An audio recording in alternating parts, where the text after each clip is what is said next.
ভাই ও বোনেরা, অল্প টাকাতেই বানিয়ে ফেলুন এই ঈদে মজাদার একটি বাজি, যেটা আপনি ফুটিয়ে অনেক মজা পাবেন। যেটা বানাতে লাগবে আমাদের একটা লাল টেপ এবং লাগবে আমাদের ম্যাচ কাঠের বক্সের যে সাইডের অংশ, সেই টুকরো। আমি এখানে দুইটা অংশ নিয়ে নিয়েছি এবং সেটা টেপ দিয়ে জুড়ে নেব। কিছুটা হবে সার্কেলের মতো বক্স, যেটা আমি আপনাদেরকে দেখাচ্ছি এই মুহূর্তে। এই যে আমি ভাঁজ ভাঁজ করে যে ইটা বানিয়ে নিচ্ছি বক্সটা, এটাই মেন হবে।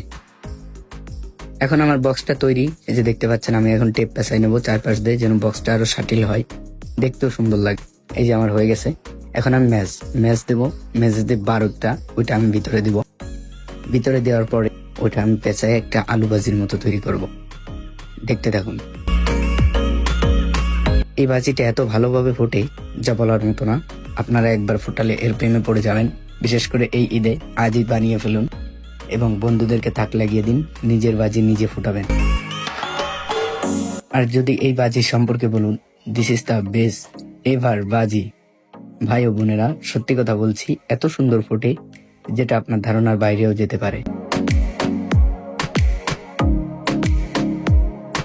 এখন এটা আমি লাল টেপ দিয়ে মুড়ে নেব কিছুটা আলুর মতো। দেখতে পাচ্ছেন আমি পেঁচিয়ে নিচ্ছি। ভালো করে পেঁচাতে হবে যেন কোনো দিক থেকে হাওয়া লিক না করে। এটা খেয়াল রাখতে হবে। ভালো করে আমি পেঁচিয়ে নিচ্ছি টেপ।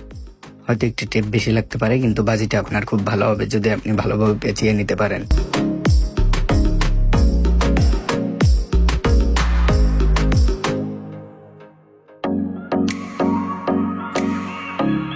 এখন আমার পেছানো হয়ে গেছে। এখন আমার এটা ফুটানোর পালা।